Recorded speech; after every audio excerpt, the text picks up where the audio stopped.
Action! Kasih andai anganku bersuara, ia akan bernyanyi rapsodi indah yang kan bermuara. Assalamualaikum warahmatullahi wabarakatuh. Terima kasih atas kesempatannya. Kami dari kelompok Flamingo akan mempresentasikan tentang transfer pricing. Perkenalkan, nama saya Alda Salsabila dengan NIM 2019-310389. Terima kasih atas kesempatannya. Perkenalkan, nama saya Muntiasari Artamevia, NIM 2019-310449. Assalamualaikum warahmatullahi wabarakatuh. Terima kasih atas kesempatannya. Perkenalkan, nama saya Alvinia Putri Mauludia dengan NIM 2019-310452. Terima kasih atas kesempatannya. Perkenalkan, nama saya Jihan Nafisa dengan NIM 2019-310453. Saya di sini akan menjelaskan tentang pengertian transfer pricing.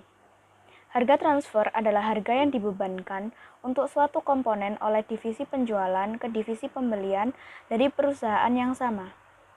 Transfer pricing ini merupakan masalah yang kompleks dan berdampak pada divisi dan perusahaan secara keseluruhan. Harga transfer aktual bersih untuk perusahaan secara keseluruhan dalam jumlah itu sebelum pajak pendapatan bagi perusahaan adalah sama terlepas dari harga transfer. Namun, harga transfer ini dapat mempengaruhi tingkat setelah pajak keuntungan yang diperoleh oleh perusahaan multinasional yang beroperasi di banyak negara dengan tarif pajak perusahaan yang berbeda dan persyaratan hukum lainnya yang ditetapkan oleh negara-negara di mana berbagai divisi menghasilkan pendapatan. Selanjutnya tentang dampak penetapan harga transfer pada divisi dan perusahaan secara keseluruhan.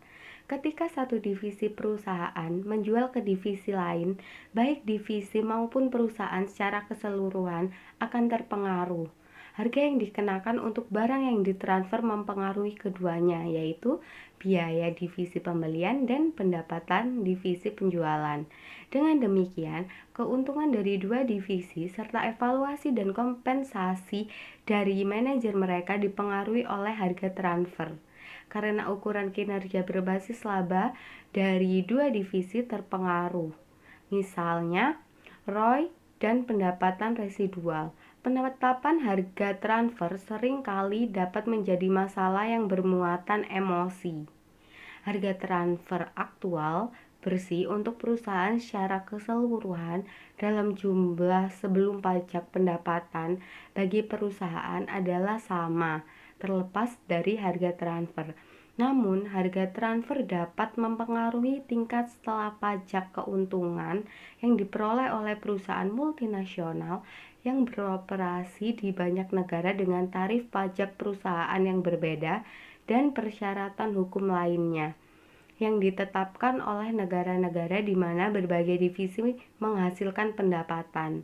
Misalnya, jika divisi penjualan beroperasi di negara dengan pajak rendah dan divisi pembelian beroperasi di negara dengan pajak tinggi, harga transfer dapat ditetapkan cukup tinggi. Kemudian, harga transfer yang tinggi akan meningkatkan laba divisi di negara dengan pajak rendah dan harga transfer yang tinggi akan menurunkan laba di divisi di negara dengan pajak tinggi. Strategi penetapan harga transfer ini mengurangi pajak penghasilan perusahaan secara keseluruhan. Situasi harga transfer internasional diperiksa secara rinci dalam kursus yang lebih maju. Di sini saya akan menjelaskan tentang kebijakan harga transfer. Perusahaan yang terdesentralisasi memungkinkan lebih banyak otoritas untuk pengambilan keputusan di tingkat manajemen yang lebih rendah.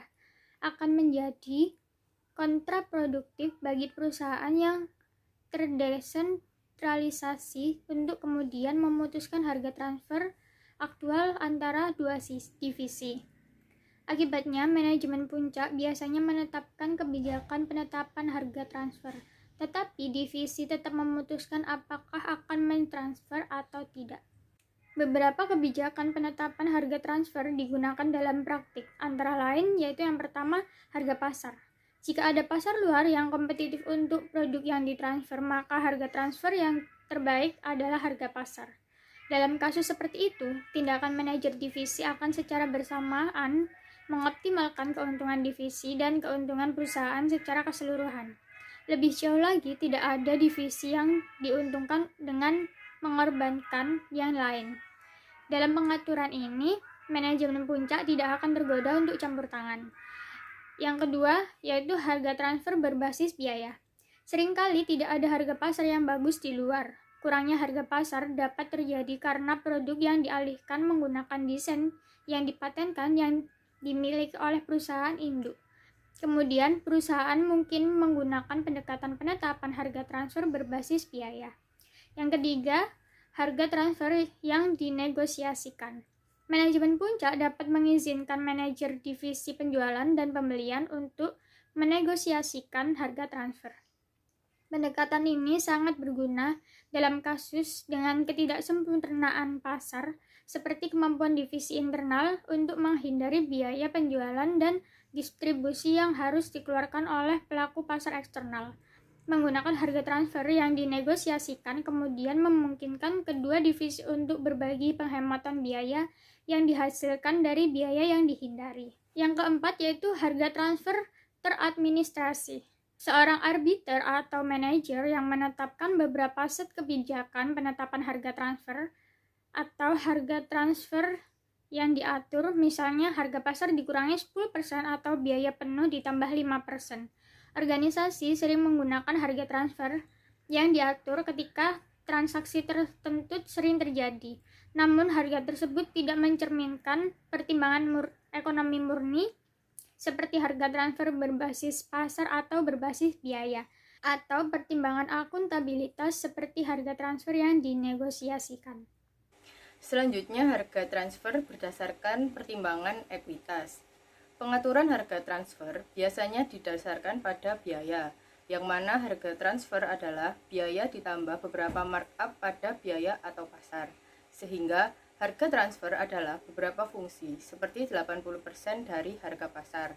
Namun, terkadang harga transfer yang diatur didasarkan pada pertimbangan ekuitas yang dirancang di sekitar beberapa definisi tentang apa yang merupakan pembagian wajar dari pendapatan yang diperoleh bersama atau biaya yang dikeluarkan bersama. Harga transfer yang diatur pasti menciptakan subsidi silang di antara pusat-pusat pertanggungjawaban. Subsidi mengaburkan interpretasi ekonomi dari pendapatan pusat pertanggungjawaban dan dapat memberikan efek motivasi negatif jika anggota beberapa pusat pertanggungjawaban percaya bahwa penerapan aturan tersebut tidak adil. Sekian presentasi dari kelompok kami. Terima kasih. Wassalamualaikum warahmatullahi wabarakatuh. Into the thick of it. Damn. Into the thick of it. Raindrop, drop top, smoking no, raindrop.